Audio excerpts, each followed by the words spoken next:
had done this job is, why would you make a game about that? That is the most boring time of my entire life. So hopefully we showed them how. It feels like people who do this job like fall into two camps, right? They're the people who think they can do it and can't hack it and bail after a lot of the window dressing for the stuff people use. Like other folks I talk to, it's like, what do you do? Well, we read a lot of books and we like trade the books between the different lookouts through rangers and stuff like that. So of course, Firewatch has a crap ton of weird books in it. Stuff like that.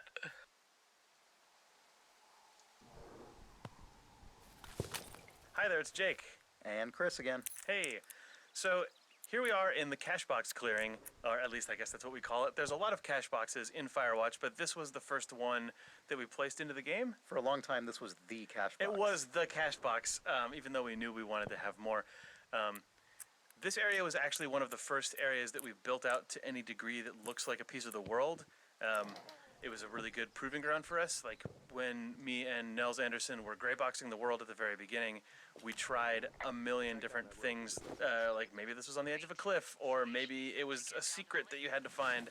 And I think it was Sean who suggested that he really wanted it to feel like a warm, sort of enclosed space, like you've stumbled onto a little glen and you want to stay there for a while, which I think makes sense because we wanted people to actually stop and poke around and have it not feel like the woods. This was an area with a lot of firsts. I remember this really ended up looking a lot like Ollie's concept art in a way I think that felt like an accomplishment when it all got built out. It was also the first audio I implemented in the entire game, I believe. The Foley on the locks and the lid? Right, exactly. Oh, this was, man, this was also, the cache box was also our proving ground for detailed object interaction with Henry animating the lock. And also, there's an exit out if you back up and turn left. That was the first time I prototyped one-way drops and also any like sort of secret paths, because the way that you cross the canyon also showed up here, and I didn't tell anyone on the team about it for like months, and people only noticed it once they started playing the back half of the game, and it was very fulfilling for me. Nice. Cache box. Cache box, land of firsts and secrets. That's the state flag of cache boxes.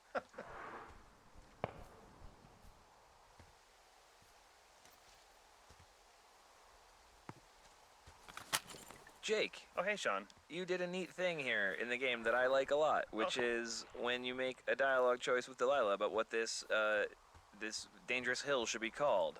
It shows up on your map, and I like that a lot. Yeah, when we were putting the map system together, well, actually, the map weirdly was one of the latest things, one of the final things to come into the game as a fully fleshed out piece.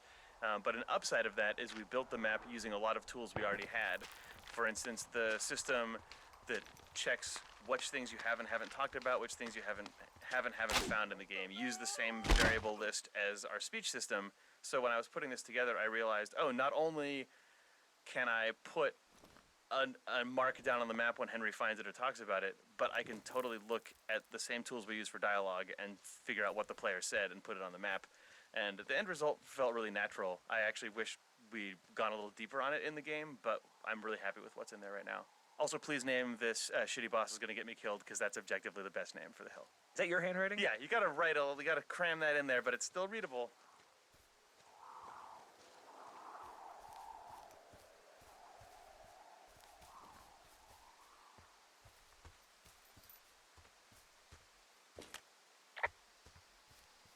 I'm staring at the big outcropping down here, but I'm not quite sure where to look for our pyrotechnicians.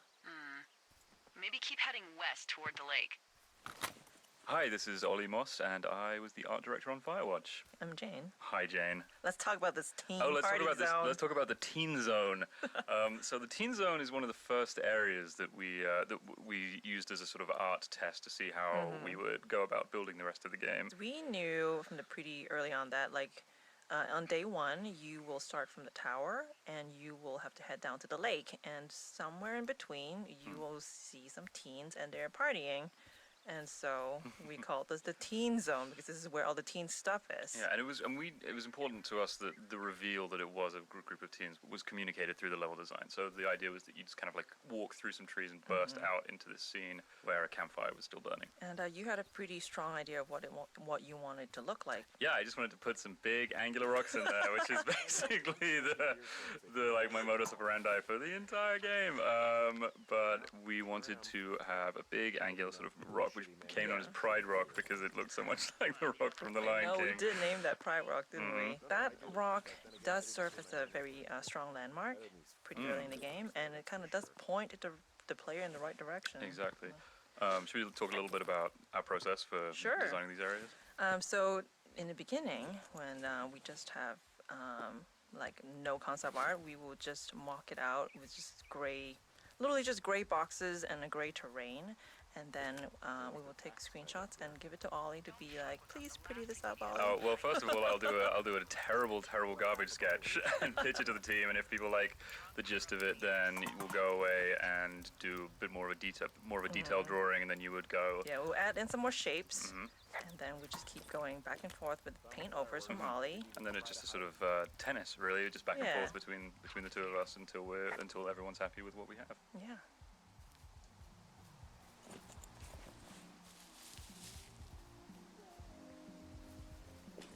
I found a bra. A nudie pyromaniac. Remain professional.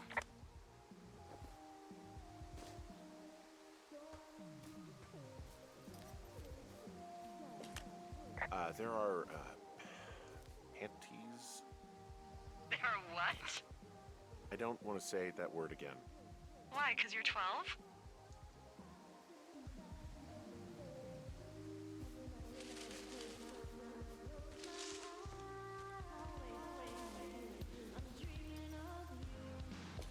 There's a.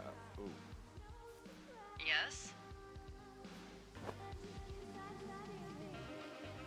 There are two naked ladies out here. Can you handle that? Come on, I like naked ladies, same as anyone, but there's, you know, 2? yeah.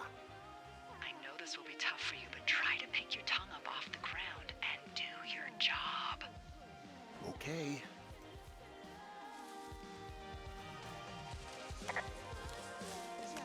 I found them in the lake. Skinny dipping. Yeah. Oh boy. Enjoy dealing with that. My name is Patrick Ewing. I worked on tools and gameplay programming. The teens, Patrick. Let's open some old wounds here. This is like going back to like an old battleground and being like on these Exactly. hallowed grounds. Yeah, I Bad died on things this hill. happen. I died on this hill. Yeah. I mean, it's one of the most complex interactions in the game, if not the most, right? Yeah. And it was in the game from the very first vertical slice we did, and then I think we kind of added to it as we played through it and saw like, oh, we should be able to throw the boombox in the lake, obviously, right? Okay, the teens need to react to the boombox being in the lake. Oh, but then they should also react to you putting it down. What you should do if you're making a video game is build relatively ironclad, predictable AI and systems that react to inputs.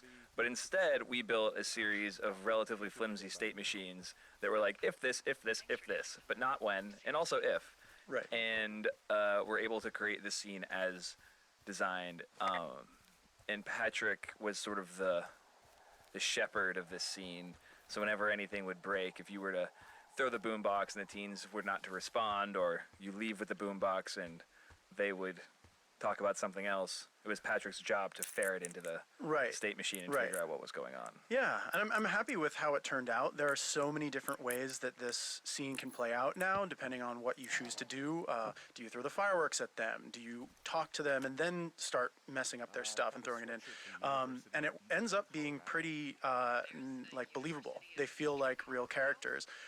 It's just such a crazy spaghetti code in the back end that I'm always terrified when I see someone play through it. That there's some interaction that we didn't think about. Right Yeah. now, the player is interacting with the teens in a way that is completely not by the book. And I mean, luckily the we beads of haven't. sweat are building on your brow. Yeah, I think it's just a PTSD response at this point. We would see the bug reports if this was actually still breakable. Yeah. people to do so were assholes. Yeah, right now though, it's all snowmelt, so you'll freeze your balls off. But as hot as it's been, maybe that's a fair trade. Starting to feel like it. Hello, my name is Erin Yvette, and I'm the voice of Chelsea. Hi, my name is Nikki Rapp, and I'm the voice of Lily. And we're the drunk teens in the lake. The obnoxious, skinny dipping, drunk, firework blasting teens. This isn't the first time that you've played a Lily, though. It is not. It's actually the third time I've played a Lily. My first Lily was Lily Zanotto in Psychonauts. And then I played the lovable Lily in The Walking Dead from Telltale. And now I'm Lily in Campo Santo's amazing game Firewatch. I'm pretty sure the backstory behind my character's name is that it's Sean Vanneman's girlfriend's name. Slightly less backstory pretty for me rad, personally, though. but she's a cool person in real life, so it's fine. Although I wouldn't say that this character is based off of her because this character is. I guess I always pictured her being changing majors constantly in college because she like can't decide what she wants to do. Like she's gone through like psychology and sociology and just constantly flunking out of everything. Yeah, So she's I just think- switching until something sticks. That's good you had ambition. I don't think my character really...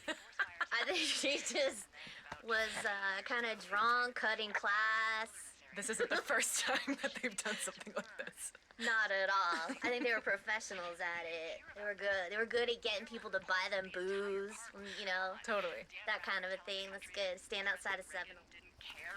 Hi everyone, this is Ben Burbank. I'm a programmer at Campo Santo, predominantly doing graphics work and performance stuff, and I'm here with Jane. Hi, I'm back. And we're going to talk a little bit about, in general, how the world sort of streams in. This is a big open world game. There are, like, what, tens of thousands of trees somewhere in there? Yeah, and we have how many chunks of the world that we stream in and out? There are 100 plus. Yeah, I think over 120. One of the big challenges with that was we have to remove parts of it when you're not looking at it, because video game consoles and computers don't like to draw things that aren't seen. Especially not a lot of trees. Yeah, it's a lot of work for that little graphics card to do to try and draw all those that big forest. So the canyon's one of the spots where we have like obvious occlusion where you can't see most of the world. So we unload like the tower hub. The tower that you see in the canyon is fake. It's a small fake version, Yeah. which is a common trick. Yeah, so it's like a very low cost version of what it would actually be there. One of the biggest challenges for Jane and people building the levels was figuring out line of sight. So how far can you see? Like if you have a point where you can see entirely across the map, we had to be very careful about what is actually loaded and what's actually drawing. Yeah, so even though the canyon is pretty much a straight corridor, we had to put in some kinks in there. So, you know, like right sort of in the middle, there's a little area where you have to go around a rock. This is so that we could make sure you won't be looking at the lake when we basically delete it out of the world. Yeah. The game also, you know, it's sort